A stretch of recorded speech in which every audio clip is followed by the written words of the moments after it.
All right, and our next topic is going to be something from science. We're going to talk, here it is. Is science like obscenity? You know it when you see it? The demarcation problem. All right, so what is the demarcation problem? It's a huge issue in philosophy. It boils down to how do you differentiate between science and pseudoscience? How do you know if something is scientific versus something that's metaphysical, or more specifically, pseudoscience versus science?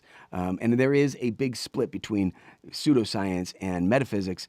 I don't want to get into that, mostly because I don't know it too well, but also because that really takes us off into another tangent. But this subject sounds really crazy boring. What's the difference between science and pseudoscience? The question is it important? Is it boring? I don't know. Let's find out, right? The demarcation problem goes way back into history. It traces its origins back to maybe even before this, but certainly Plato and Socrates, the philosophers of ancient Greece, Cicero, even later on, Cicero, and then travels forward. David Hume, huge figure in philosophy, was very much into the demarcation problem, this differentiation between what is science and what's not science. And then you get into the 1920s and 1930s. Let me kind of give you a quick set of examples, or a couple of examples. We all know that some things are easily identifiable as science, and then some things are very traditionally known as pseudoscience. For instance, the law of gravity. Okay, there's nobody out there that I think is seriously going to say that the concept of gravity is not a scientific concept. But certainly, most people will challenge something like astrology and say that that's pseudoscience. It's not up to the rigors of scientific status, if you will. And that's really where the demarcation problem is. What's that line? What's the line of demarcation? Where do you separate the two?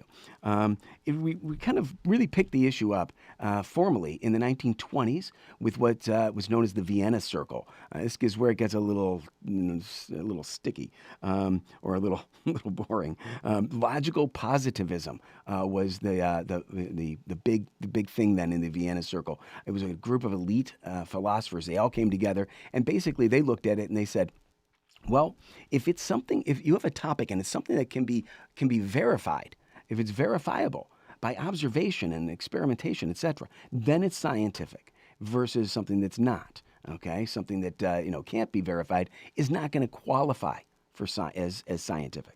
And that went forward, and around that time, there was a philosopher who was born and started really making his presence known as he got into his 20s and 30s, and even later, around 1959, I believe it was, that Karl Popper, a name that most people who are not in the philosophy world don't even know. But if you are into philosophy, you know the name Karl Popper.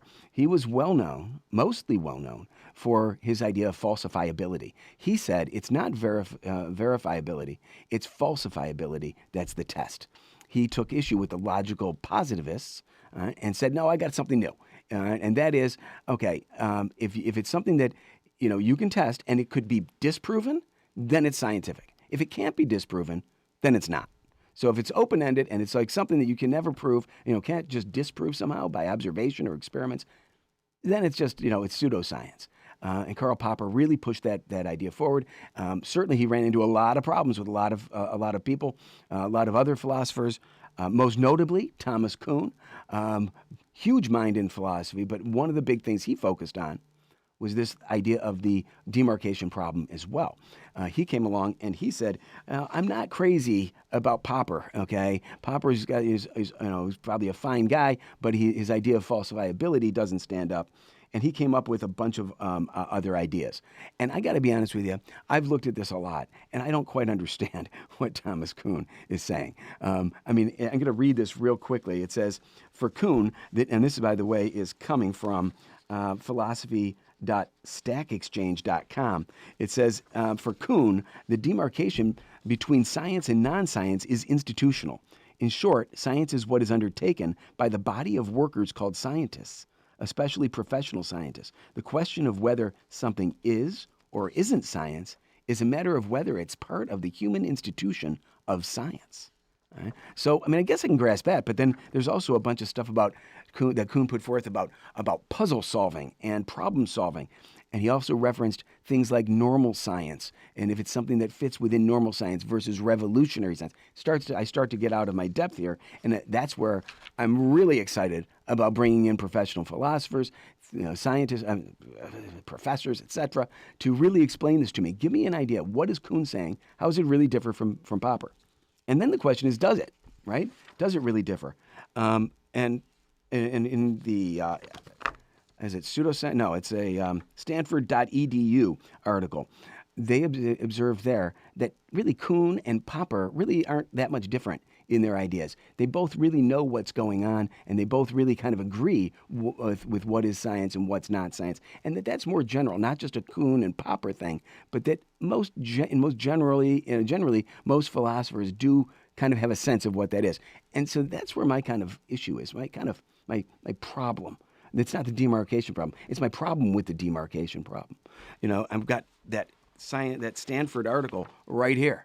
Okay, it's 40 pages long, right? 40 pages, and then I got another one from another source. It was 50 pages long, entitled "Pseudoscience and the Demarcation Problem," really tracing this out and going really down into the weeds on this one. All right, and this is just one. And if you Google this, I can't remember exactly, so I'm going to refer to my notes. I think it's 58,700. In fact, it is 58,700. That's how many articles and references come up when you do a Google search about the demarcation problem. And my point is like, really, I don't know if that it really matters. I mean, does it really matter? Here's a famous quote when Justice of the Supreme Court named Potter Stewart, when he was asked after this landmark case, he was asked about obscenity. He was asked, what's the test you guys came up with for obscenity? And he said, now famously, I know it when I see it. Right? And so the question that I have is, can't we just say that the same thing applies to science? We all know it when we see it. Gravity, we know that's science. All right? Astrology, probably not. Acupuncture, somewhere in the middle. Chiropractic, probably somewhere in the middle. But, I mean, are we writing 40-page papers on this? I suppose we are. But these are people who've got a lot of time on their hands, and I'm not so sure that it's really it matters. So let me know your thoughts about that. Do you agree with me? Is it something that really matters? And if so, I want to know why. Why does it matter? Let me know that. And then the great outlet for doing that is to visit our website. It's exusthepodquest.com. Where you can give us your comments, your input, tell us what you like about what this topic or this show is doing, what you don't like, etc. Any suggestions you might have would be awesome. And also, if you like the video that you're seeing right now, please remember to click like and subscribe to the channel. Be very much appreciated. Any comments you might have, please leave them in the comment section of all of those things in the catalog or the construct of the YouTube video. You guys go there, and we will be going ever forward.